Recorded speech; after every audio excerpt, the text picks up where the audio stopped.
What's up mga kababayan? News that matters here. Dito sa video natin ngayon ay ating panoorin o pakinggan itong mga nagbabagang balita. Namamayagpag na naman ang mga komunista sa ating bansa dahil sa ginagawang alliances di umano ng Marcos at NPA sa loob ng gobyerno. Namantakin nyo yun mga kababayan. Gumawa na naman ng karahasan itong mga komunistang grupo. Ngunit ang Armed Forces of the Philippines na hawak ng isang tuta ni Bangag na si General Bronner walang tugon sa balitang ito. At ang malala pa dun kinakaibigan pa di umano nila Tambaliza Bongit ngayon itong makakaliwang grupo sapagkat nagagamit nila sa pagpapabagsak sa mga Duterte. Pero bago ang lahat huwag niyo po sana kalimutang mag-like at subscribe para updated ka sa mga uploads ko araw-araw. At yun na nga no, mga kababayan, bukas araw ng Lunes formal nang sasampahan ng kaso itong si Tambalos Romualdez at ang mga kasamahan niya na sina Zaldico, Estela Kimbo at iba pa, no? Dahil sa pag-falsify nga sa dokumento ng BICAM. Kung kaya naman hindi ko na patatagalin pa, heto na ang buong video.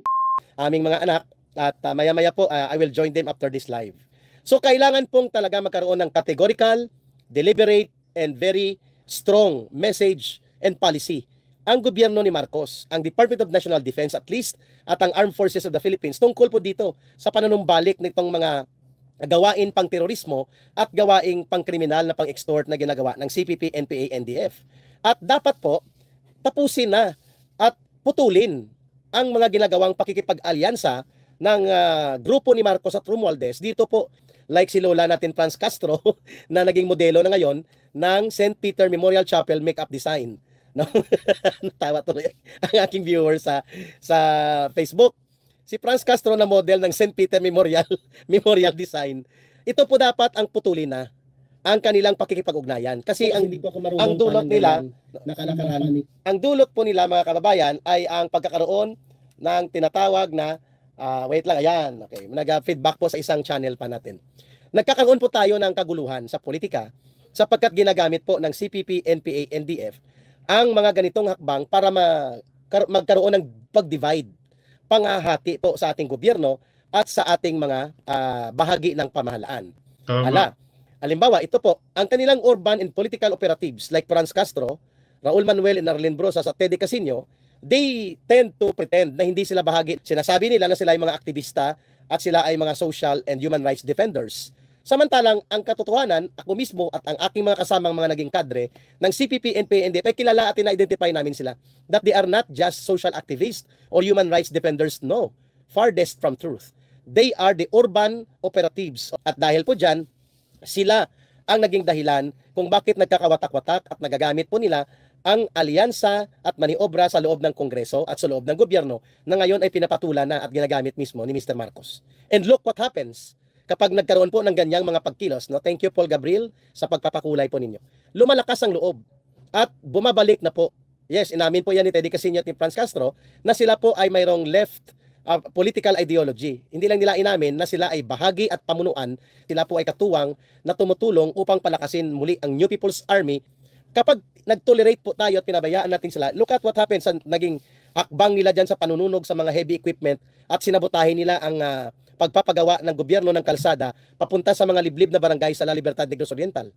Lumalakas ang loob nila and then nagpalabas na naman sila ng statement tungkol po sa kanilang pangungulekta ng mga permit to campaign, permit to win at mga revolutionary taxation as if may kapangyarihan silang gawin ito kung ang gobyerno natin ay patuloy na tahimik at walang categorical and deliberate actions and declaration coming from the President. Ano mangyayari sa atin? Wala. Muli po tayong malulugmok sa karahasan. At tama pong binanggit kanina ng isang viewer natin, lumalakas po pati ang paglaganap ng shabu on the ground, halos sa buong bansa.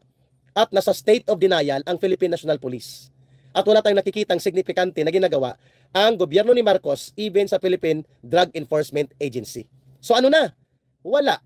Lubog sa kriminalidad. At alam nyo ba kagabi din, kagabi yata o kahapon madaling araw, nag-hold up po ang dalawang riding in tandem group, so ibig sabihin 4 katao, 2 lockout, 2 ang tumira, sa harap ng bahay sa Tondo ng mga naka-standby na mga tao ng mga madaling araw at mga 150,000 ang natangay na alahas at pera.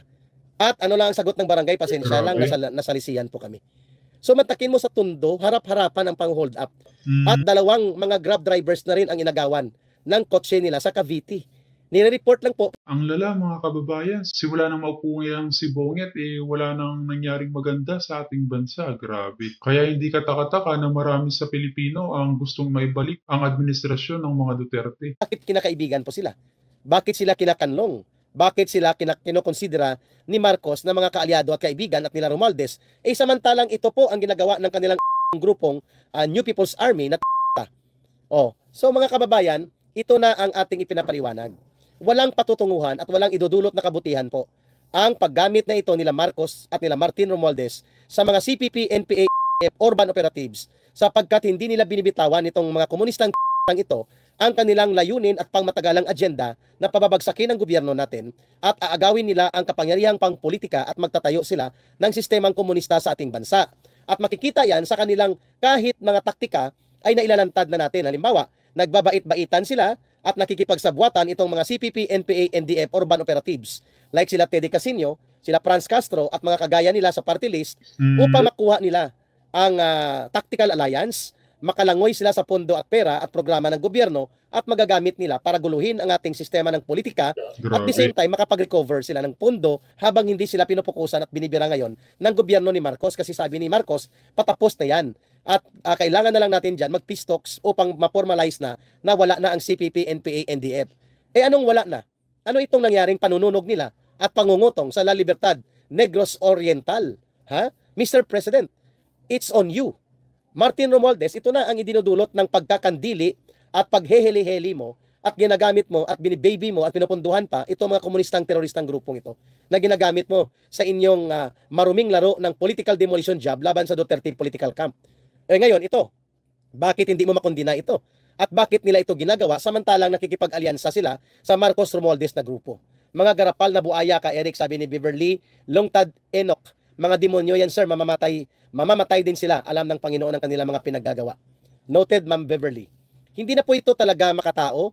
Mantakin mo yung kalsada na ito ay more than 40 years na po na inaantay ng mga barangay na ito na nasa upland area po ng La Libertad Negros Oriental. At dahil hindi po nagbigay on time ang ating nakuha na impormasyon, nagbibigay naman. Pero mukhang napatigil ng 3 buwan ang pagbibigay nitong construction firm na gumagawa ng road project dyan sa Upland Barangays paakyat sa area ng La Libertad sa Negros Oriental. Sinunog po kahapong madaling araw ang mga heavy equipment na ginagamit po para sa paglalagay ng proyektong kalsada. So mantakin ninyo mga kababayan, nagbabayad na po ito at napatigil lang ng mga 4 months siguro dahil sa hirap na rin ng buhay at hindi na makaagapay sa napakamahal na mga gastusin, itong construction firm napatigil po ang pagbibigay niya ng kanilang tinatawag na extortion support. Kaya kahapon sinunog po sila ang kanilang heavy equipment na nakadeploy sa paggawa ng kalsada dyan sa area ng La Libertad Negros Oriental. Wala pa po tayong naririnig na pagpapaliwanag o anumang panawagan for retribution and justice na nanggaling po sa Philippine Army at ganoon din po sa Armed Forces of the Philippines. Tahimik po sila at wala pong naririnig na kung anumang pagpapaliwanag o mga karagdagang aksyon na dapat gawin ng gobyerno sa ganitong kalapastanganan at muling namamayagpag ang kanilang extortion and terrorism operations, lalo na po dyan sa Negros area. Nakakabahala po ito mga kababayan, sapagkat pagdating po sa maniobra, dito sa pa-impeachment na parang chapsuy at pansit kanto na uri ng proseso, ang ginawa nila Martin Romualdez, aktibong-aktibo at bibong-bibo si Marcos. Tutoy bibo pa. No, parang gustong-gusto niya. Wala na tayong magawa Nandyan na yan, kaya rerespetuhin natin ang pag-usad ng proseso, bugok.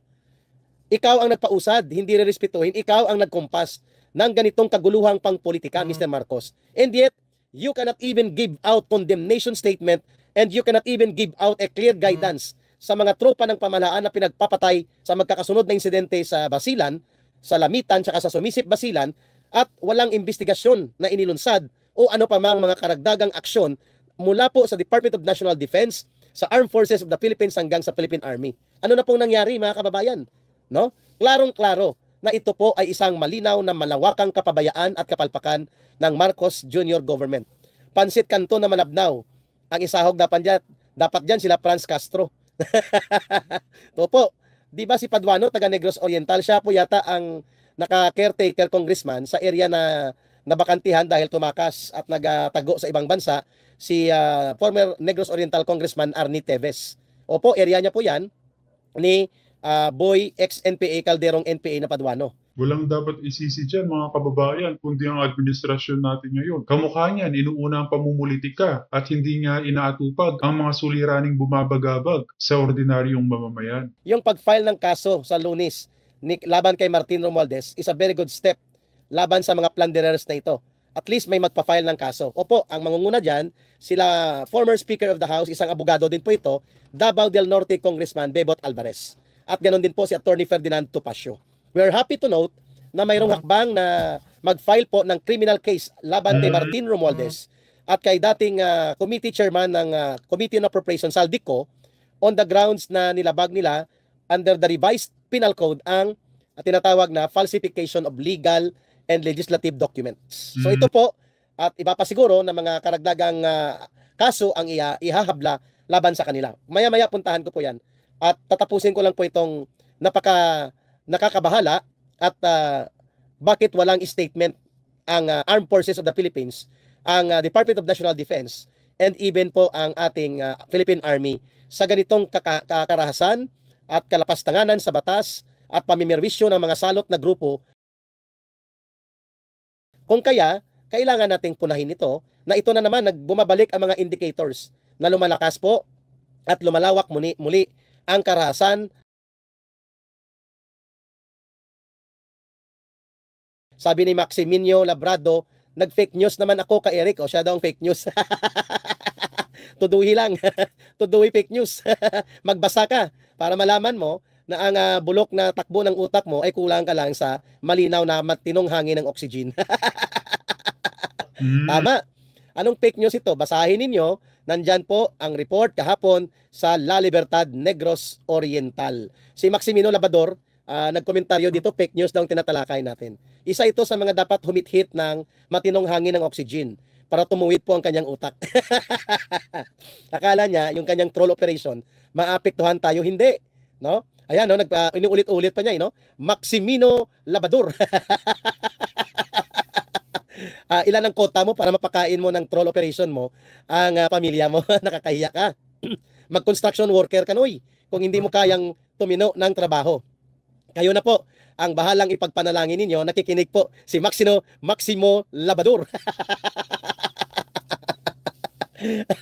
Go lang ka, Eric. Opo. Pinagtatawanan natin kasi nanonood siya sa atin. Ang pangalan niya Maximino Labrador. Labrador di Palanggana. Kung gaano ka kulang sa hangin ng oxygen na matino ang kanyang utak, ganoon din po ang kanyang mga komentaryo. Nagtawa to Roy si Maita Pangilinan. Okay, go na tayo mga kababayan.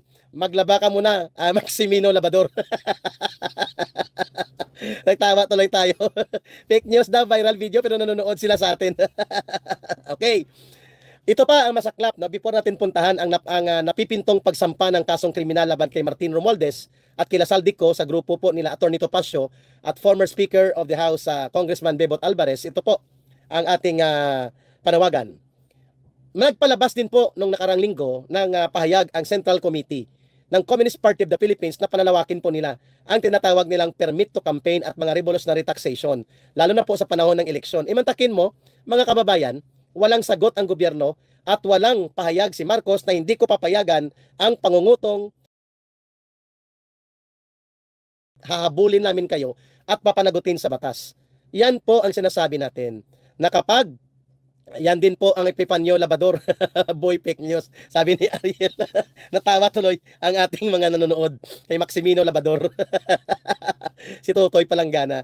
Anyway, ito pong inilabas ng Central Committee ng Communist Party of the Philippines. Delikado din po ito sapagkat sinampulan ng nila sa La Libertad Negros Oriental.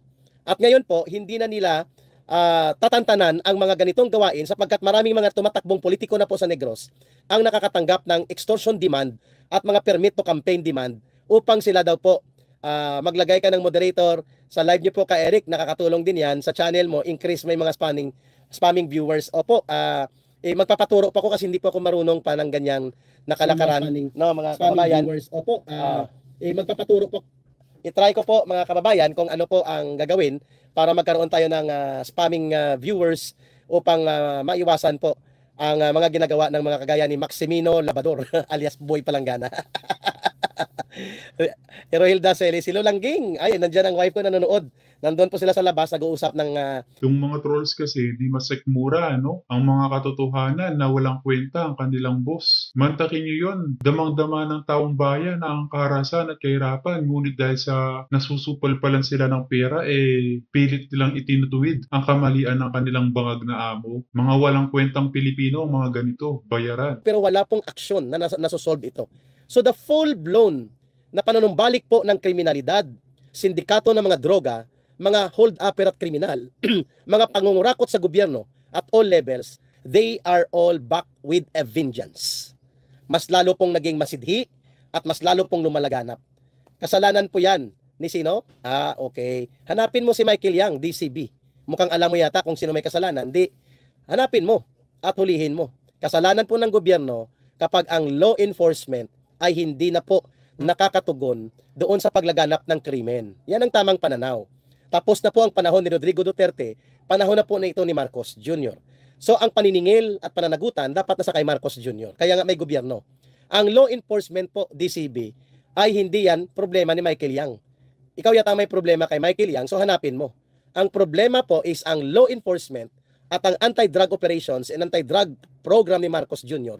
hindi po tumutugon sa katotohanan that the criminal big-time syndicates of drugs at ang pakikipagsabwatan sa mga pulis at sa mga otoridad sa batas ay muling nanumbalik. Those are the undeniable, solid realities na umiiral sa ilalim ni Marcos. O bakit si Michael Yang ang sinisisi mo? I don't know him. Maybe you know him, DCB. Go ahead. And then make your operations, cooperate ka sa pulis para ipahuli mo si Michael Yang kung alam mo pala na siya ang source ng droga. O, di ba? Simple as that. Pero nonetheless, si Michael Yang man yan o sino, ang pagpapalaganap at muling paglaganap ng droga, mga kriminal at sindikato, mga hold-upper, mga rapist, at kung ano-ano pa pong mga kabulastugan at krimen ng lipunan, yan ay nagpapakita na walang kontrol at hindi kayang panghawakan ng gobyerno ang pananatili ng kapanatagan at kapayapaan sa ating bansa. And undeniable, hindi po yan nangyari sa panahon po ng former administration. We hate to compare, but we have no other choice but to compare. Correct. Sapagkat sa panahon ni Rodrigo Duterte po, ang fear factor among the criminals, among the corrupt politicians, among the greedy oligarchs, among the big-time drug syndicates, among the corrupt and greedy, powerful elites na nagsasakmal ng kapangyarihan at pondo sa gobyerno, at pati ang mga komunistang teroristang grupo, all of them, tumiklop po yan sa panahon ni Rodrigo Duterte because of fear factor na may kalalagyan po sila. O alam mo pala, nasa China, pumunta ka ng China. Hulihin mo. Mukhang atat ka na sumama doon kay Michael Yang. If you know anything about it, then cooperate. This channel is not about what you know na hindi namin alam. So go ahead, if alam mo, ang tungkol sa droga na involvement ni Michael Yang, go ahead. Doon ka magsumbong sa PNP at sa PDEA. Doon ka magsumbong sa Malacanang. Doon ka sa boss mo. Kasi ang style ng komentaryo mo, mukhang gusto mong ituro na kay Digong pa rin si Michael Yang. Sinabi nga ni Digong, kung may kasalanan niyang tao, habulin niyo, kasuhan niyo. 'Di ba? As simple as that. No? So, hindi na po ninyo pwedeng itulak ang mga pagsisisi kay Rodrigo Duterte because hindi po may tatanggi. During his time, ang mga kurakot at kawatan sa gobyerno, ang mga sakim at mga makapangyarihang oligarko, ang mga tarantadong sindikatong droga at mga kriminal at mga terorista at mga komunistang terorista, lahat ng yan tumiklop because of one fear factor. Natakot sila na may kalalagyan sila sa panahon ni Rodrigo Duterte. And that is undeniable. Ayun. So, klarong-klaro po mga kababayan, no? At yan ang dapat nating ipakita na kailangan po ang pananagutan at paniningil doon sa may pananagutan at paniningil.